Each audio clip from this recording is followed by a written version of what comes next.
guys, welcome back to another inspo. For today's video, we're going to show you how to fix LG dishwasher CL code. So if you're interested, let's get started. So in this case, to fix the CL code on your LG dishwasher, you need to do the following steps.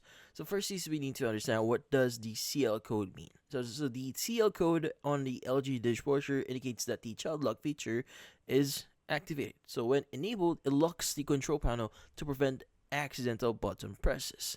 Now, if your dishwasher here displays CL and no button response, this confirms the child lock is active. Now, how do you deactivate the child lock feature here? So you need to locate the buttons to deactivate the child lock. So on some LG models, these are labeled as energy saver as well as half load or something similar. So you want to press and hold these two buttons together for a few seconds until you hear a chime or see the CL code disappear from the display. Now you could go ahead and basically test the control panel here. Once the lock is disabled, try pressing buttons such as start to ensure the control panel is functioning normally. Now you can select your desired settings like dual zone and high temp and start the dishwasher as usual. But in this case, that's about it. Hopefully this video was able to help you like and subscribe to end of the inspo. Thank you for watching.